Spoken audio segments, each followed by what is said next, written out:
Hey guys, welcome back to the channel. This seems like it's never ending. But anyhow, let me show you what's been going on behind the scenes and what we're going to be working on today. So, as you can see here, I have an assortment of extra cables and cable connectors and bracket mounts and ground wires. So we got all assortment of things going on. I also grabbed a stainless steel wire rope clamp assortment kit for 13 bucks off of Amazon that came with a bunch of these doodads, and surprisingly they're really super thick and robust, which is not the normal for, you know, these cheap little kits. Most of the time what you get is junk, but I'm very surprised at this one. Anyhow, that's going to lead into what I'm going to be working on here today.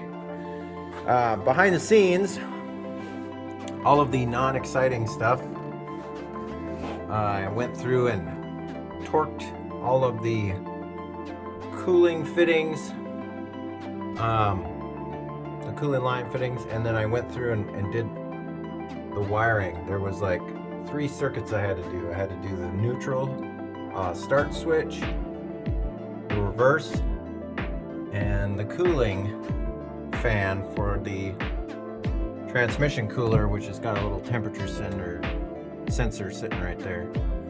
So that part is done. What we're up against now is mechanical cables. The first one being this parking brake here. Now I've got 4 mount holes right here that I can adapt something to come over and then hit that. It's going to be the most non-exciting cable routing thing that I've ever done. The other one obviously is the modulator, and I think I've come up with an idea for it, but my confidence levels are starting to dip pretty low on some of these modifications that I'm doing. So you see here on the back of the throttle pedal there is a throttle position sensor that will no longer be used, that this is connected to. So when you press on the accelerator, obviously you have a huge range of motion on that back arm that's going up and down. I think I'm going to drill a hole in that and mount one of those other cables along the strut channel here, and that's going to come back to the modulator. And I think the modulator is going to sit over here somewhere, so there'll be a connection between those 2 cables. I'm not 100% certain what is and is not going to work. I did route a parking brake cable into this pedal, but I have to extend that. That's a whole nother thing I got to dick around with here today. But I don't think I'm going to show too much time lapse. I'll just kind of go along and give you some updates on what I'm doing, because I'll be sitting here for 2 or 3 hours trying to figure out what's going to work and what's not going to work. But as always, I will keep you guys updated. As far as this pressure switch goes, or sender gauge for the transmission, I did get the adapters. I don't know what length line I need to get, however. So I have an hour meter there, and it's the oddity of the group. You see all the bezels are black and that one's silver. I think I'm going to take the hour meter out and then mount it right here in between the sticks. So you'll have an hour meter sitting in between the sticks there.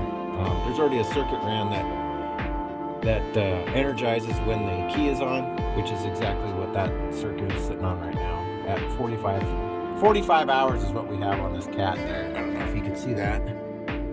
Not very many. So I think I'm going to swap those 2 gauges around.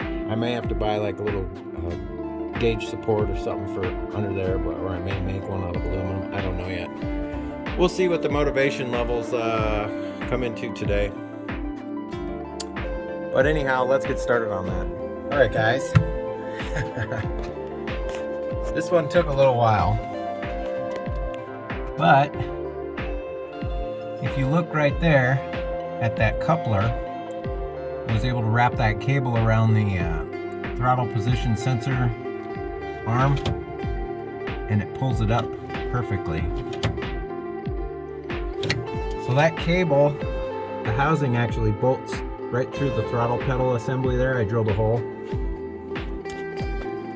And that comes around, and we used strut brackets again. Favorite thing, unistrut. Saves the day every time.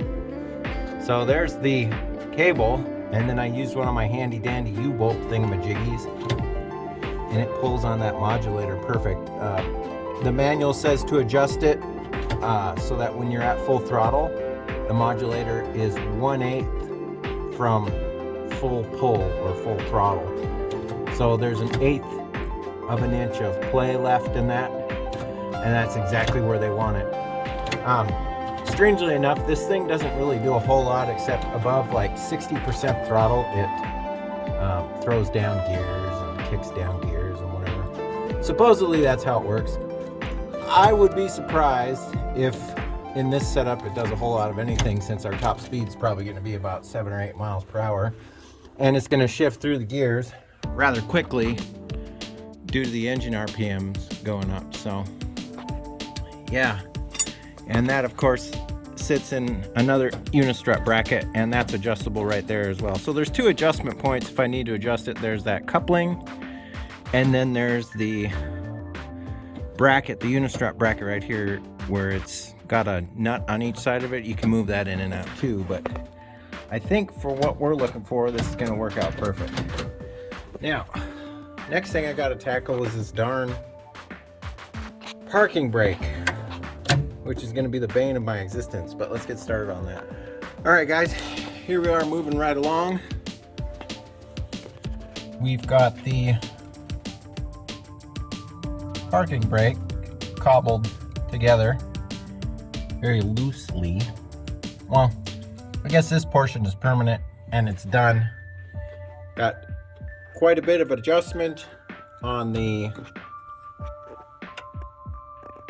I don't know if you can see that. This is the adjustment nut right here.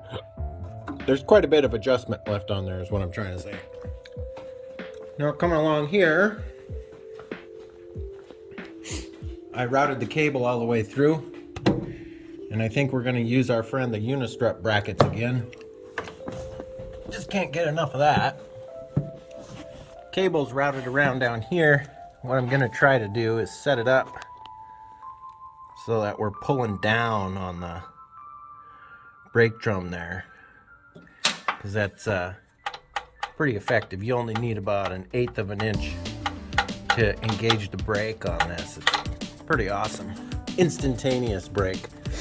But there's 2 mounting points on the back of the transmission here that I'm going to have to figure out what bolt and thread and all that stuff go through, and then we're going to unistrut it up again and get that set up. All right, this took about, I don't know, 4 hours of finagling around and screwing around with stuff, but I finally got it to work. So there is some nice pressure on this now, and you can see the arm back there.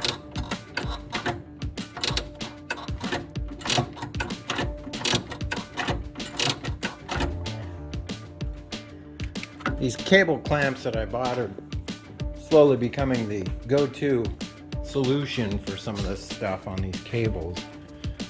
So I had to go to the hardware store and grab a return spring because the one that was on there wasn't putting enough pressure to pull the cable back. So yeah, it's pretty stout. It just kind of floats right there until you need to use the brake, and then when you push on that pedal, it really gives it some torque. I have to go through and support all those cables that I just ran on the frame rail with some tie wraps and whatnot. Kind of running out of steam for today, so might hold off on that gauge till tomorrow. And what else? What else was I gonna do? Something else, and I forgot what it was. Oh, I was gonna put fluid in and transmission fluid and flush the transmission and get Rusty fired up for the first time since we've finagled around with all this stuff. But that's not going to be today's episode, that's for sure. But if you guys liked today's episode, even though there was no time lapse because it would have been excruciatingly boring, give me a thumbs up. If you're not subscribed yet, we'd love to have you as a subscriber. And hey guys, you're going to want to stay tuned because like I said, I'm planning on, fingers crossed, pouring fluids in Rusty here and getting him fired up. If not tomorrow, then in the episode after that, most likely. But my goal is to do that tomorrow. It shouldn't be too bad. Just got to go through and double check everything, make sure all the cables are supported, nothing's rubbing on anything. Get the intake put back on, and I might run a breather hose from that canister to the intake, just because it's not doing what I wanted it to do. I wanted it to breathe into the air, and it's just kind of leaking on the side of the block there a little bit. So the original design had that going to a charcoal canister or a breather canister and then to the atmosphere. So I think I can do a little bit better than that and get that hose installed from there to the intake. But I think that's going to be it, guys. Like I said, if you like this episode, give me a thumbs up. If you're not subscribed yet, I'd love to have you as a subscriber. And as always, stay tuned. I hope you guys are taking care of each other. And I will catch you guys next time. See you later. Bye-bye.